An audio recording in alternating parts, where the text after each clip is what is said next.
ಶಾಸಕರೇ ನಿನ್ನೆ ಶಾಸಕಾಂಗ ಸಭೆಯಲ್ಲಿ ಒಂದಷ್ಟು ಅಪಸ್ವರವನ್ನು ಕೂಡ ಹೆಚ್ಚಿದ್ದಾರೆ. ಈ ವಿಚಾರವಾಗಿ ಮಾತಾಡಲಿಕ್ಕೆ ಮಾಜಿ ಸಚಿವರು ಶಾಸಕರಂತ ಮಂಜು ಇದ್ದಾರೆ. ಬನ್ನಿ ನೇರವಾಗಿ ಮಾತಾಡಿಸ್ತಾ ಹೋಗ್ತೀನಿ. ಸರ್, ಕಾಂಗ್ರೆಸ್ ಗ್ಯಾರಂಟಿಗಳ ಬಗ್ಗೆ ಇಂದಿನಿಂದಲೂ ಕೂಡ ಕಾಂಗ್ರೆಸ್ ಶಾಸಕರೇ ಒಂದಷ್ಟು ಅಪಸ್ವರವನ್ನು ಎತ್ತಾ ಇದ್ರು. ನಿನ್ನೆ ನಡೆದ CLP ಸಭೆಯಲ್ಲೂ ಕೂಡ ಒಂದಷ್ಟು ವಿರೋಧವನ್ನು ಕೂಡ ವ್ಯಕ್ತಪಡಿಸಿದ್ದಾರೆ. ಅದು ವಿರೋಧವನ್ನು ವ್ಯಕ್ತಪಡಿಸಿದ್ದಾರೆ ಅಂತ ನನ್ನ ಗಮನಕ್ಕೂ ಬಂತು. ಬಟ್ ಈಗೇನಪ್ಪ ಅಂದರೆ ಗ್ಯಾರಂಟಿಗೆ ಹಣ ಕೊಟ್ಟು ಅಭಿವೃದ್ಧಿಗೆ ದುಡ್ಡಿಲ್ಲ. ನಾಟ್ ಓನ್ಲಿ ಕಾಂಗ್ರೆಸ್ಸು, ಯಾವ ಕ್ಷೇತ್ರಗಳಿಗೂ ಇಲ್ಲ. ಕರ್ನಾಟಕ ರಾಜ್ಯಕ್ಕೆ ಅಭಿವೃದ್ಧಿ ಅಂದರೆ ರೋಡು, ಶಾಲೆಗಳು ಮತ್ತು ಡ್ಯಾಮ್ಗಳು, ಈ ಥರವಾದಂಥ ಮೂಲಭೂತ ಸೌಕರ್ಯಗಳನ್ನು ರಾಜ್ಯಕ್ಕೆ ಮಾಡಬೇಕು. ಅದನ್ನು ಬಿಟ್ಟು ಇವರು 59,000 ಕೋಟಿ ರೂಪಾಯಿನ ಬರೀ ಗ್ಯಾರಂಟಿ ಅಂಥೇಳಿ ಕೇಳದೇನೇ ಇದ್ರೂ ಮತ ಹಾಕ್ಸ್ಕೊಳ್ಳೋಕ್ಕೆ ಮಾಡಿದಂಥ ಪ್ಲ್ಯಾನ್ ಇದು. ಇವತ್ತು ಮಾಡೋಕ್ಕಾಗ್ತಾಯಿಲ್ಲ. ಇವತ್ತು ಈ ಗ್ಯಾರಂಟಿನ ತುಂಬ ಸಲುವಾಗಿ ಎಕ್ಸೈಸ್ ಡ್ಯೂಟಿನ ಜಾಸ್ತಿ ಮಾಡಿ ನನ್ನ ಕ್ಷೇತ್ರದಲ್ಲೇ 2 ತಿಂಗಳಲ್ಲಿ 7 ಜನ ಸತ್ತಿದೆ. ಹಾಸನ ಜಿಲ್ಲೆಯಲ್ಲಿ ಅರಸೀಕೆರೆ ತಾಲೂಕು ಕೆನ್ಕೆರೆ ಗ್ರಾಮದಲ್ಲಿ 38 ವರ್ಷದ ಒಳಗಡೆ ಕುಡ್ದೇನೆ ಸತ್ತೋಗಿರ್ತಕ್ಕಂಥದ್ದು ಟಿ ವಿನಲ್ಲಿ ಬಂದಿದೆ, ಬೆಳಕಿಗೆ ಬಂದಿದೆ.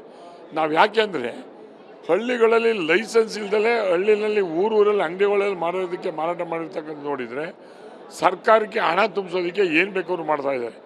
ಇವರು ಗ್ಯಾರಂಟಿ ಅಂದರೆ ಜನಕ್ಕೆ ಗ್ಯಾರಂಟಿ ಏನು ಕೊಡಬೇಕು? ಡ್ಯಾಮ್ ಗ್ಯಾರಂಟಿ ಕೊಡಬೇಕು, ಅಭಿವೃದ್ಧಿ ಗ್ಯಾರಂಟಿ ಕೊಡಬೇಕು. ಇವ್ರು ಕೊಟ್ಟಿರ್ತಕ್ಕಂಥದ್ದು ಗ್ಯಾರಂಟಿ ಏನು ಅಂದರೆ 2,000 ಲೇಡೀಸಿಗೆ ಕೊಡೋದು, ಇನ್ನೊಂದು ನಾವು ಕೊಡಬೇಡಿ ಅಂತ ಅವ್ರೇನು ಪಾಪ ಕೇಳಿರಲಿಲ್ಲ. ಇವರು ಮತದ ಓಲೈಕೆಗೆ ಮಾಡಿ ಈಗ ಪಶ್ಚಾತ್ತಾಪ ಪಡ್ತಾ ಇರೋದು ಆ ಕಾಂಗ್ರೆಸ್ಸಿನ ಮುಖಂಡಗಳಿಗೂ ಗೊತ್ತಾಗಿದೆ, ಸರ್ಕಾರಕ್ಕೂ ಗೊತ್ತಾಗಿದೆ. ವಿಧಿ ಇಲ್ಲ. ಈಗಾಗಲೇ 3 ತಿಂಗಳಾಯ್ತು, 4 ತಿಂಗಳಾಯ್ತು ಗ್ಯಾರಂಟಿ ದುಡ್ಡು ಕೊಟ್ಟಿಲ್ಲ. ಯಾವುದೋ ಈ ಎಲೆಕ್ಷನ್ ಬರೋದು ಕಾಯ್ತಾ ಇರ್ತಾರೆ. ಎಲೆಕ್ಷನ್ ಬಂದರೆ ಇನ್ನೊಂದು ದಿವಸ ಕೊಡ್ತಾರೆ, ಇಲ್ಲ ನಿಲ್ಲಿಸ್ತಾರೆ. ಬಹುಶಃ ಗ್ಯಾರಂಟಿ ಯೋಜನೆಗಳಿಂದ ಸರ್ಕಾರಕ್ಕೆ ಒಳ್ಳೆಯ ಹೆಸರೇನು ಬರೋದಿಲ್ಲ. ಗ್ಯಾರಂಟಿ ಯೋಜನೆಗಳಿಂದ ಆಡಳಿತ ಬರೋದಕ್ಕೆ ಪ್ಲ್ಯಾನ್ ಮಾಡಿಕೊಂಡ್ರೆ ಹೊರತು ಅದೇ ರಿಸಲ್ಟು ಪಾರ್ಲಿಮೆಂಟಲ್ಲಿ ಏನಾಯಿತು? ಬೇರೆ ದುಡ್ಡಲ್ಲಿ ಮಜಾ ಮಾಡ್ತಕ್ಕಂಥದ್ದಲ್ಲ ಸರ್ಕಾರ. ತೆರಿಗೆ ಹಣ ಅಭಿವೃದ್ಧಿ ಆಗಬೇಕು. ಅಭಿವೃದ್ಧಿ ಏನು ಮಾಡಬೇಕು ಅನ್ನೋದನ್ನಲ್ಲಿ ಚಿಂತೆ ಮಾಡಬೇಕು. ಮುಖ್ಯಮಂತ್ರಿ ಮೊದಲಿದ್ದವರಂಗೆ ಆ ಥರ ಯೋಚನೆಯೇ ಇಲ್ಲ. ಹೆಂಗೋ ನಡೆದೋಗ್ಲಿ ಅನ್ನೋ ಒಂದು ವಾತಾವರಣ ಮಾಡಿದ್ದಾರೆ. ಬದಲಾವಣೆ ಆಗಬೇಕು ಅಂತಕ್ಕಂಥದ್ದು ಮುಖ್ಯಮಂತ್ರಿ ಬದಲಾವಣೆ ಅಲ್ಲ, ಅಭಿವೃದ್ಧಿ ಪರ ಗ್ಯಾರಂಟಿ ಯೋಜನೆಗಳು ಬದಲಾವಣೆ ಮಾಡಿ. ಈಗ ನೀವು ಕೂಡ ಹಿರಿಯ ಶಾಸಕರಿದ್ರಿ, ಗ್ಯಾರಂಟಿ ಯೋಜನೆಗಳಿಂದ ಅಭಿವೃದ್ಧಿಗೆ ತೊಂದರೆ ಆಗ್ತಿದೆಯಾ ಕ್ಷೇತ್ರಗಳಲ್ಲಿ? 100ಕ್ಕೆ 100 ನೋಡಿ. ಈಗ ಅವ್ರ ಪಾರ್ಟಿನಲ್ಲೇ ಅವರನ್ನು ಒಂದು ಬೆಚ್ಚಕ್ಕೆ 50 ಕೋಟಿ ಕೊಡ್ತಾರೆ, ನಮ್ಗೆ 25 ಕೋಟಿ ಕೊಡ್ತಾರೆ. ನಾವು ಯಾವ ಪಾಪ ಮಾಡಿದ್ದೋ? ಶಾಸಕರು ಅಂತಂದರೆ 224 ಜನನೂ ಶಾಸಕರೇ. ಕಾಂಗ್ರೆಸ್ ಶಾಸಕರು, ದಳ ಶಾಸಕರು, BJP ಶಾಸಕರಲ್ಲ. ಇವತ್ತು ಆಡಳಿತ ಮಾಡ್ತಾ ಇರ್ತಕ್ಕಂಥದ್ದು ಕಾಂಗ್ರೆಸ್ ಪಕ್ಷ.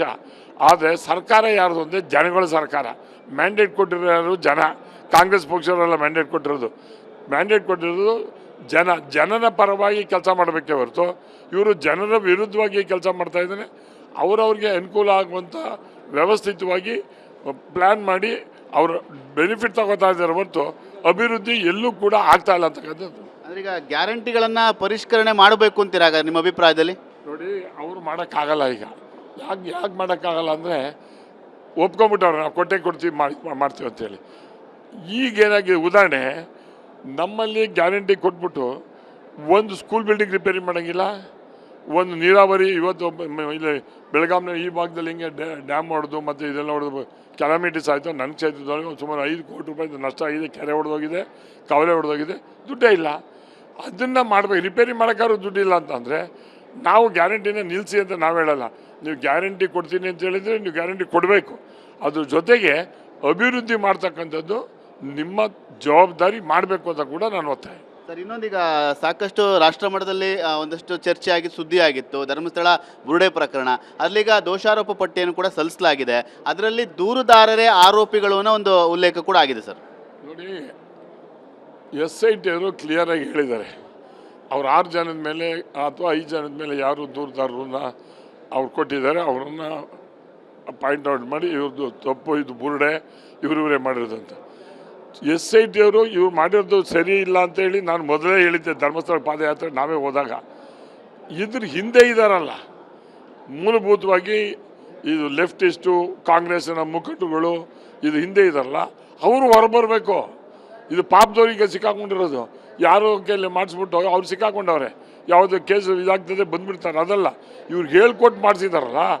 ಧರ್ಮಸ್ಥಳದ ಬಗ್ಗೆ ಅಗೌರವ ತರುವಂಥದ್ದು, ನಮ್ಮ ಸಂಸ್ಕೃತಿ ಧರ್ಮದ ಬಗ್ಗೆ ಒಂದು ಕೆಟ್ಟ ಹೆಸರು ತರ್ತಕ್ಕಂಥದ್ದು ಪ್ಲ್ಯಾನ್ ಮಾಡಿದ್ದಲ್ಲ, ಪಿತೂರಿ ಮಾಡಿದ್ರಲ್ಲ.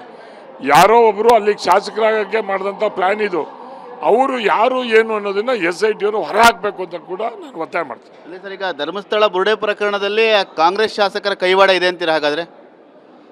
ಕಾಂಗ್ರೆಸ್ನ ಮುಖಂಡರ ಕೈವಾಡ ಇದೆಯಾ?